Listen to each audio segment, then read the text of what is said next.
Assalamualaikum warahmatullahi wabarakatuh. Waalaikumsalam. Eh, Warahmatullahi wabarakatuh. Baiklah, kami dari kelompok 3 akan melakukan presentasi yang beranggotakan Abdillah Fadil Wal Ikram sebagai moderator, Adam Khalid, Handi Gustiatma, Hari Surya Alvarez, Hafiz Rifaat, dan Muhammad Fikri sebagai pembaca eh, data. Baiklah, pembacaan data akan dimulaikan dari Adam Khalid. Kepada Adam Khalid dipersilahkan.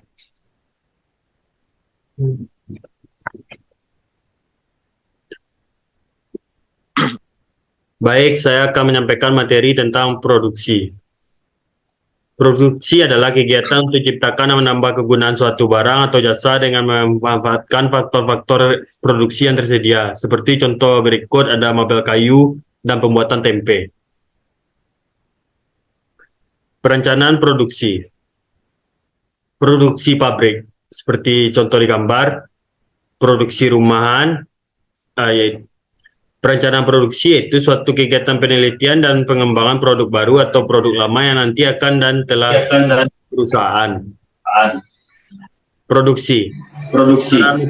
Cara metode atau teknik untuk menciptakan atau menambah kegunaan suatu barang atau jasa dengan menggunakan faktor-faktor produksi yang ada. Contoh sebagai berikut. Manajemen produksi adalah kegiatan untuk mengatur agar dapat menciptakan dan menambah kegunaan suatu barang atau jasa. Proses penciptaan dan penambahan guna barang. Faedah bentuk dari kayu jadi kursi, faedah waktu dari bikin jas hujan dan dipakai saat hari hujan. Faedah tempat, batu jadi untuk pembangunan. Faedah milik seperti toko. Menurut sifat proses produksi, pengolahan produk dibedakan menjadi proses ekstraktif seperti di gambar, proses fabrikasi, proses analitik. Menurut sifat proses produksi, pengolahan produk dibedakan menjadi proses sintetik seperti di gambar, proses perakitan, proses penciptaan jasa-jasa administratif. Proses produksi terus-menerus seperti padi digiling, proses yang ditandai dengan aliran bahan baku yang selalu tetap atau mempunyai pola yang selalu sama sampai produk selesai dikerjakan. Jenis proses produksi. Proses produksi terputus-putus. Produksi catering, produksi jahit, proses yang aliran bahan baku sampai produk jadi tidak memiliki pola yang pasti atau seluruh berubah-ubah. Perencanaan lokasi pabrik. Apa sih tujuannya? Pertama, tujuannya melayani konsumen, mendapatkan tenaga kerja yang cukup, memperoleh bahan baku, peluasan pabrik. Faktor yang mempengaruhi perencanaan lokasi pabrik. Faktor primer, letak bahan mentah, letak pasar, pengangkutan atau transportasi, suplai tenaga kerja, terdapatnya tenaga pembangkit listrik. Faktor sekunder, rencana masa depan perusahaan, kemungkinan perluasan usaha, terdapat fasilitas servis, terdapatnya fasilitas pembelajaran perusahaan, sikap dari masyarakat setempat, keadaan tanah, iklim, tinggi rendahnya tingkat pajak, dan masalah undang-undang perusahaan. Perencanaan letak fasilitas produksi seperti gambar berikut. Ruang lingkup perencanaan fasilitas. Pertama, perencanaan fasilitas. Selanjutnya dibagi dengan lokasi fasilitas dan perencanaan fasilitas. Perencanaan fasilitas dibagi 3, perencanaan struktur bangunan atau perencanaan bangunan pabrik beserta fasilitas penunjang misalnya jaringan listrik dan air. Yang kedua, perencanaan tata letak fasilitas pengaturan letak mesin, peralatan produksi, dan fasilitas produksi lainnya. Yang ketiga, perencanaan sistem pemindahan material, pengaturan sistem pemindahan material, penggerakan personil. Pengertian tata letak produksi. Menurut Wijosoeboroto, tata letak pabrik atau tata letak fasilitas dapat didefinisikan sebagai tata cara pengaturan fasilitas-fasilitas pabrik guna menunjang kelancaran proses produksi. Pada umumnya, letak tata letak pabrik yang terencana dengan baik akan ikut menentukan efisiensi dalam beberapa hal, akan juga menjaga kelangsungan hidup ataupun kesuksesan kerja suatu industri. Tujuan utama di dalam desain tata letak pabrik pada dasarnya adalah untuk minimalkan total biaya yang antara lain menyangkut elemen biaya seperti biaya untuk konstruksi dan instalasi baik untuk bangunan mesin maupun fasilitas produksi lainnya. Baik, materi selanjutnya akan dibacakan oleh Hari Surya Alvarez. Ya.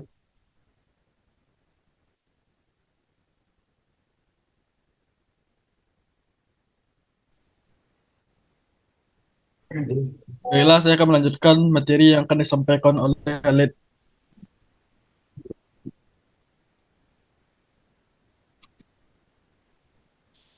Selanjutnya, materi yang akan saya sampaikan adalah tujuan perencanaan tata letak produksi.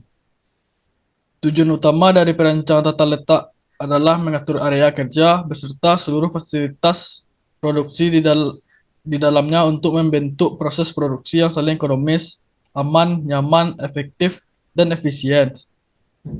Perencanaan tata letak juga bertujuan untuk mengembangkan material handling yang baik menggunakan lahan yang efisien, mempermudah perawatan, dan meningkatkan kemudahan dan kenyamanan lingkungan kerja. A. Simplifikasi dari proses produksi. B. Pengeluaran biaya pengangkut bahan dapat diminimumkan. C. Mendapatkan perputaran persediaan barang setengah jadi yang tinggi. D. Mengurangi investasi yang kurang penting. E. Memperoleh kepuasan dan keamanan kerja untuk para karyawan. Pentingnya perencanaan tata letak produksi. 1. Adanya perubahan desain produk. 2. Perubahan volume permintaan konsumen. 3. Telausannya fasilitas produk yang ada. 4. Timbulnya kecelakaan kerja. 5. Adanya pemindahan lokasi perusahaan. 6. Lingkungan kerja yang kurang aman. 7. Untuk menghemat biaya. Lanjut, Dil. Berikut tipe-tipe tata letak produksi. Tata letak produksi atau garis mengatur fasilitas produk secara berurutan sesuai dengan jalannya proses produksi. Jenis ini untuk membuat produk secara massal atau besar-besaran. Berikut tampilan dari data tabel atau peta konsep dari gudang bahan baku. Jadi, yang kedua, ada tata letak proses atau fungsional.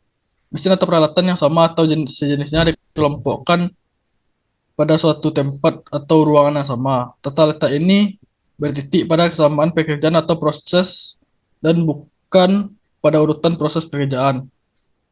Berikut peta konsep dari tata letak bahan baku. Tata letak ini digunakan pada perusahaan yang produksinya. Jadi,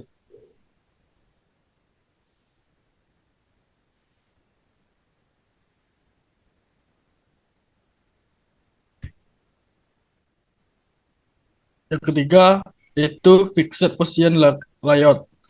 Semua komponen untuk semua proses produksi diletakkan dekat tempat proses produksinya. Tata letak ini bukan untuk produk yang stabil pembuatannya, tetapi biasanya untuk proses produksi yang berpindah-pindah. Berikut terdapat peta konsep dari gudang bahan baku atau material, komponen, suku cadang, dan lain-lain. Lanjut, dia.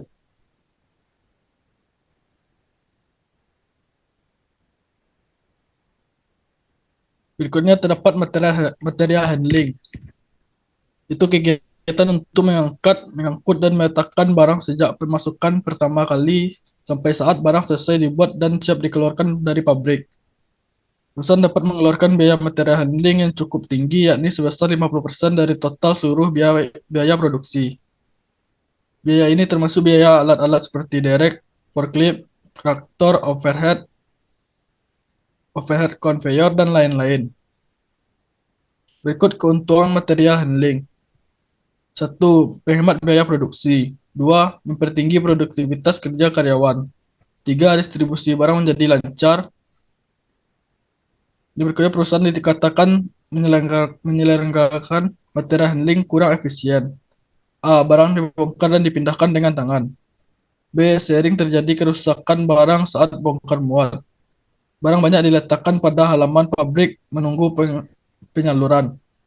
D. Gang terlalu sempit sehingga ruang gerak alat pabrik kurang leluasa. E. Alat angkut menunggu terlalu lama. F. Peralatan kurang memadai sehingga banyak menggunakan tenaga manusia.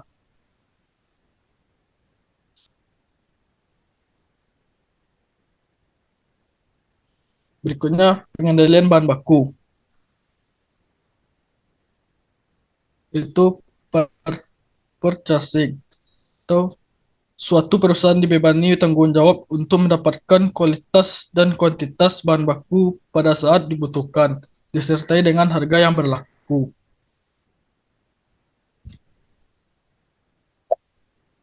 Tanggung jawab bagian pembelian, yaitu atas pembelian bahan agar rencana operasi dapat dipenuhi secara efisien. Atas usaha untuk mengikuti perkembangan bahan baku baru yang lebih menguntungkan. Untuk meminimumkan investasi atau meningkatkan perputaran bahan baku dengan cara menentukan sequel arus bahan di dalam pabrik yang tepat. Untuk memelihara bahan yang telah dibeli dan bertanggung jawab atas pengendaliannya.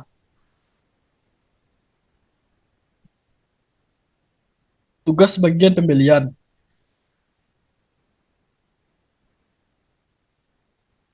Bawah deh.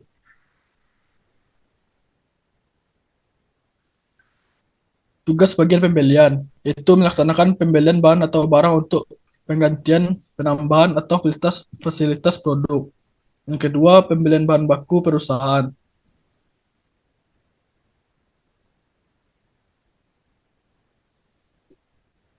Baiklah, sekian yang materi yang akan dia sampaikan dan akan dilanjutkan oleh Muhammad Fikri. Kepada Muhammad Fikri, dipersilakan.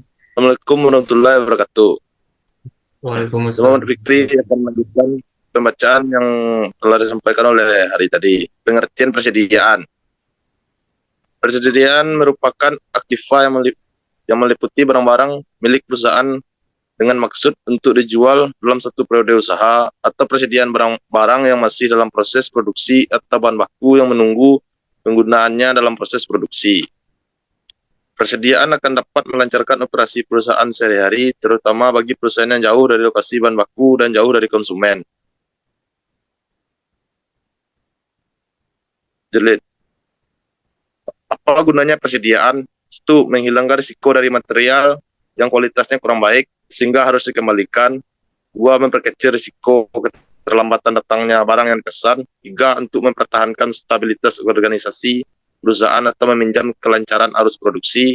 4, untuk mencapai efisiensi penggunaan mesin. 5, memberikan pelayanan kepada langganan dengan sebaik-baiknya pada setiap saat. Tugas pengendalian persediaan. Mengatur persediaan agar mencapai jumlah optimal, yaitu tidak terlalu besar maupun terlalu kecil. Jadi, faktor dalam menentukan besar kecilnya persediaan. Besarnya persediaan minimal. 2, jumlah produk yang akan dibuat atau dijual oleh perusahaan. 3, adanya risiko kerusakan barang di gudang. 4, perkiraan tentang harga bahan dari waktu ke waktu. 5, efisiensi dari fasilitas transport. 6, efisiensi dan teknik penanganan persediaan. Jumlah pembelian yang paling ekonomis. 1, economical order quantity atau disingkat IOQ, adalah jumlah setiap kali pembelian bahan yang disertai dengan biaya minimal, atau dengan kata lain, IOQ merupakan jumlah setiap kali pembelian bahan yang ekonomis. 2, ada 2 kelompok biaya, yaitu biaya perusahaan dan biaya penyimpanan.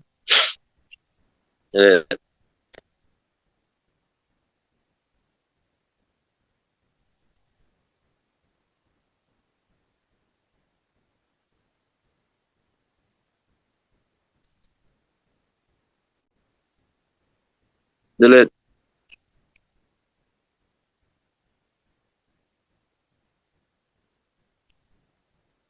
Biaya pemesanan, ordering cost atau op cost meliputi semua biaya mulai dari mengadakan persiapan, pesanan sampai dengan barang yang dipesan datang. 2, sifat biaya ini relatif konstan, tidak tergantung besarnya jumlah barang yang dipesan. 3, semakin tinggi frekuensi pemesanan, maka biaya ini akan semakin besar. Termasuk ke dalam biaya pemesanan. 1, biaya untuk mempersiapkan pemesanan. 2, biaya mengirim atau menugaskan karyawan untuk melakukan pemesanan. 3, biaya yang terjadi pada saat penerimaan bahan yang dipesan. 4, biaya penyelesaian pembayaran pemesanan.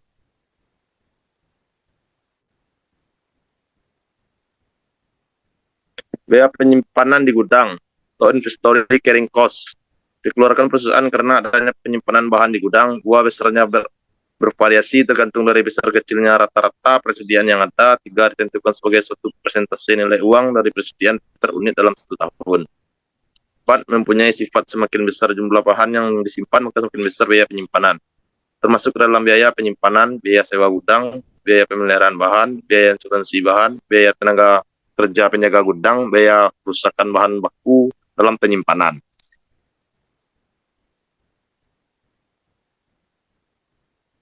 Safety stock. Satu, persoalan beberapa jumlah pesanan yang ekonomis akan muncul pada perusahaan yang tidak dapat memperoleh bahan baku dengan begitu saja, kecuali melalui pesanan. 2, oleh karena itu untuk menjaga agar kelancaran proses produksi tak terganggu yang disebabkan karena keterlambatan pesanan tiba, maka diperlukan adanya persediaan pengamanan.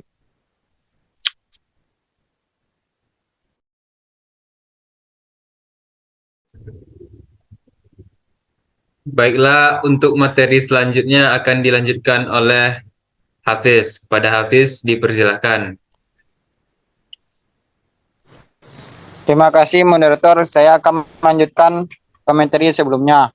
Ready order point. Sebelum bahan habis dipakai harus sudah dilakukan pemesanan kembali. Yang dimaksudkan agar pada pemesanan datang persediaan bahan masih ada dan tepat pada persediaan pengamanan. Dengan waktu, lead time. Waktu yang dibutuhkan sejak pemesanan barang sampai barang dipesan itu datang.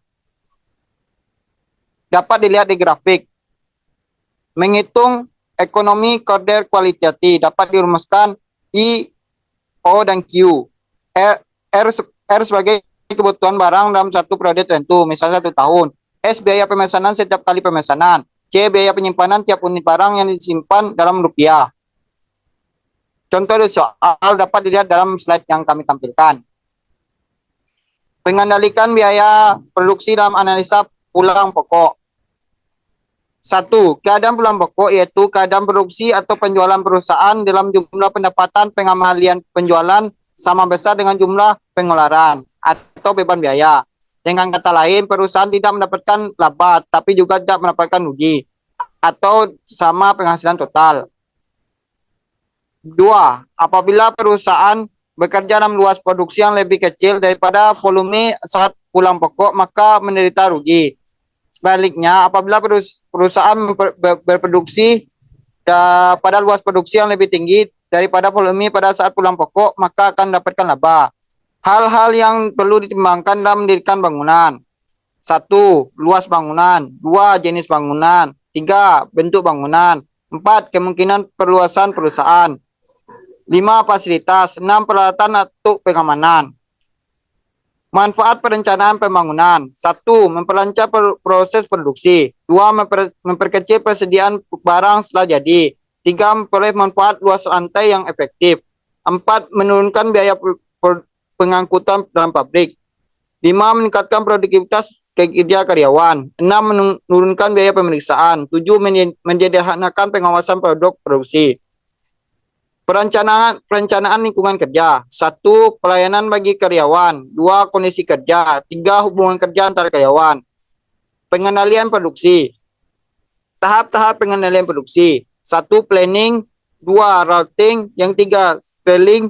Yang keempat, flow up. Berapa keuntungan diperoleh dengan adanya pengendalian produksi?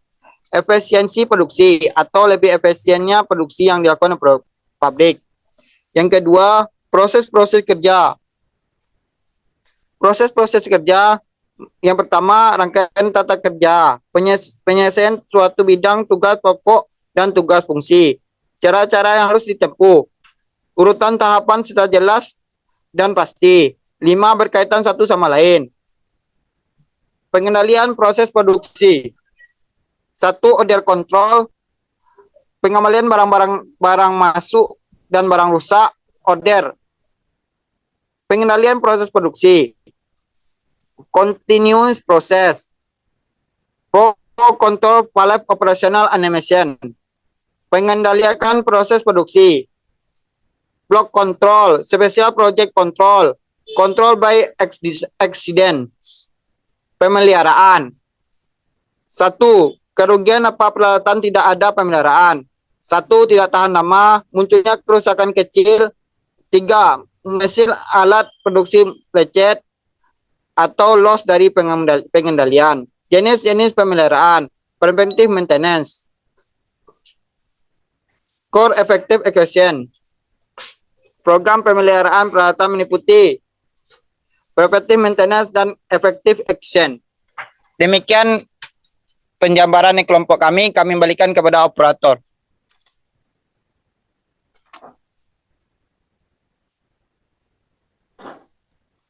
Baiklah, terima kasih kepada Hafiz yang telah membacakan materi lanjutan. Sekian dari kelompok kami yang telah membacakan hasil diskusi kelompok kami. Jikalau ada kata-kata yang salah, kami mohon maaf. Assalamualaikum warahmatullahi wabarakatuh.